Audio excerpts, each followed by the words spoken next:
पटना बिहार में राहुल गांधी जी की वोट अधिकार देने का समापन होने वाला है। यात्रा लगभग यात्रा चली है और मुझे भी बिहार में यात्रा में भाग लेने का अवसर मिला। और एक बात मैं कहना चाहता हूँ कि जिस मुद्दे को लेकर राहुल गांधी जी ने एक प्रेस वार्ता करी थी और कर्नाटक के एक लोकसभा क्षेत्र के अंदर जो भयंकर वोट चोरी हुई थी, जो वोटों के साथ वोटर लिस्ट के साथ जो पूरा घटनाक्रम हुआ, जो उन्होंने प्रमाण के सहित ये सिद्ध किया था कि हजारों लाखों वोटों की चोरी हुई है, गड़बड़ी हुई है।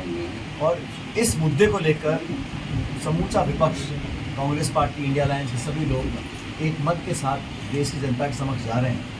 और सवाल ये उठता है सबसे पहला कि जो मुख्य चुनाव आयोग, चीफ इलेक्शन कमीशन, उसके चयन की जो प्रक्रिया थी वो स्थापित थी आज़ादी से लेकर अब तक कि प्रधानमंत्री, नेता प्रतिपक्ष और चीफ जस्टिस बनेंगे।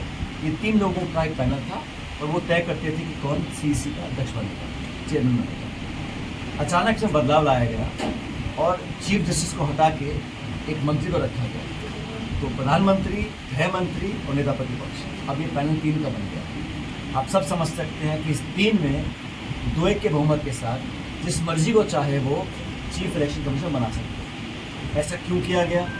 किसने प्रस्ताव रखा था? किसकी मांग थी? पब्लिक में, जनता में, किस मतदाता ने इस मांग को उठाया कि जो चीफ इलेक्शन कमिश्नर के चयन की प्रक्रिया है उसमें चीफ जस्टिस को हटा के आप गृह मंत्री को रख दीजिए?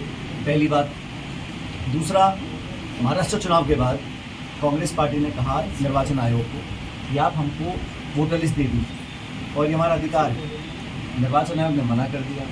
उसके पश्चात हम कोर्ट तक, सुप्रीम कोर्ट में गए। सुप्रीम कोर्ट ने कहा, निर्देशित किया इलेक्शन कमीशन को कि हर मतदाता को, हर पॉलिटिकल पार्टी को वोटर लिस्ट देने का अधिकार है, आप दीजिए। उसी दिन इलेक्शन कमीशन ने अपने खुद के नियम बदल दिए और वोटर लिस्ट देने से मना किया। अब वोटर लिस्ट अगर कोई मांग रहा है तो किस चोरी को छुपाने के लिए निर्वाचन आयोग वोटर लिस्ट नहीं देना चाहता?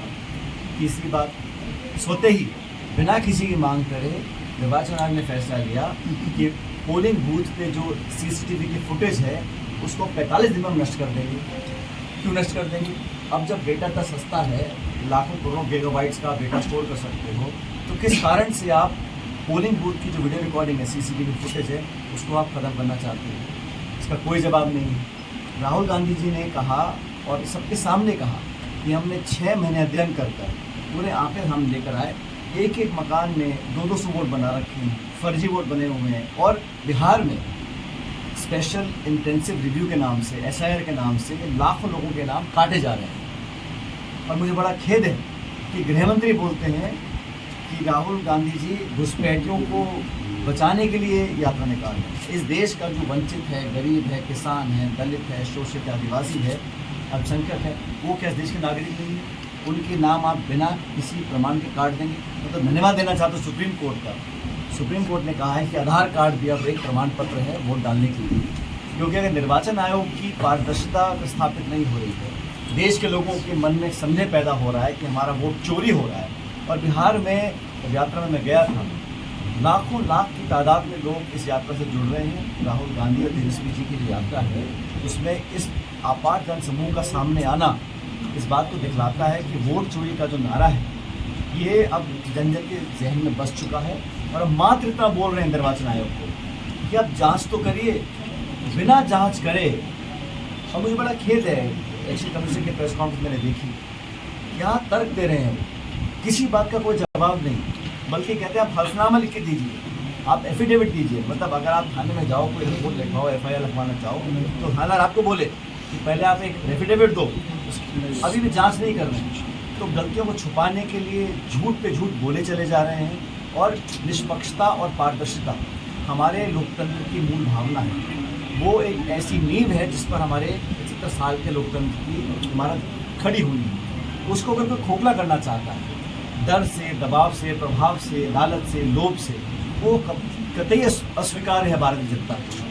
तो राहुल गांधी जी ने यात्रा निकाली है और ये वोट चोरी को रोकने के लिए, और ये तो एक जगह का उदाहरण उन्होंने दिया है।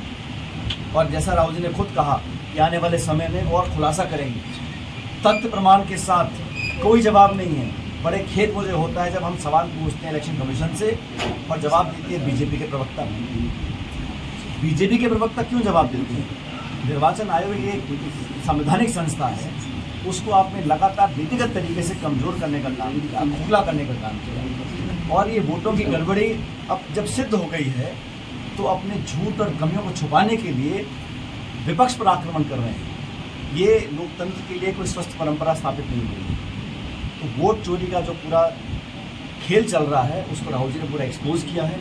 और इसीलिए हर एक प्रदेश के अंदर प्रदेश कांग्रेस कमेटी जन जन तक इस बात को पहुंचा रही है, ताकि देखिए इस लोकतंत्र में सबसे बड़ा खौफ और डर अगर होता है तो जनता का होता है। जनता का डर दिखेगा तो वो अधिकारी कर्मचारी बाबू जो इस काम को करने में सरकार के साथ लिप्त रहे हैं उनको भी जोर पड़ेगा कि जब समय बदलेगा, और जैसा राहुल जी ने खुद कहा है जब समय बदलेगा, और समय बदलेगा निश्चित रूप से, उन सब की जवाबदेही होगी, चाहे कोई रिटायर हो या ना हो।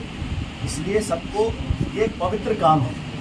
वोट, एक एक वोट की कीमत है। आप देखिए, हम पहले अखबारें पढ़ते थे, पहाड़ों पे रेगिस्तान में अगर एक वोट भी है तो 4-4 दिन पैदल निर्वाचन अधिकारी पैदल जाते थे, वोटर की बक्सी लेकर जाते थे ताकि एक वोट वंचित न रह जाए।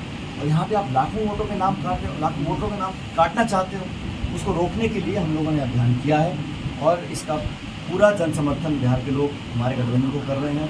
तमाम नेता वहाँ गए, तमिलनाडु के मुख्यमंत्री अखिलेश यादव जी वहाँ पर गए, सारे नेता इंडिया अलायंस के, और टीएमसी भी कल यात्रा में शामिल होगी, पटना में जो पदयात्रा निकलने वाली है।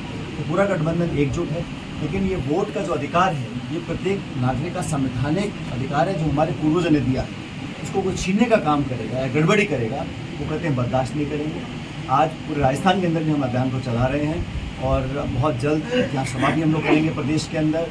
इसके बाद एक हस्ताक्षर अभियान चलेगा ताकि गांव ढाणी कस्बे लोगों को बताएं। और मुझे याद है हर बार जब हम लोग इस मुद्दे को उठाते हैं तो कोई जवाब ना तो सरकार के पास रहता है और ना निर्वाचन आयोग के पास रहता है। और अब ये समय आ गया कि जनता की जो लड़ाई है वो हम कांग्रेस जन मिलकर लड़ेंगे।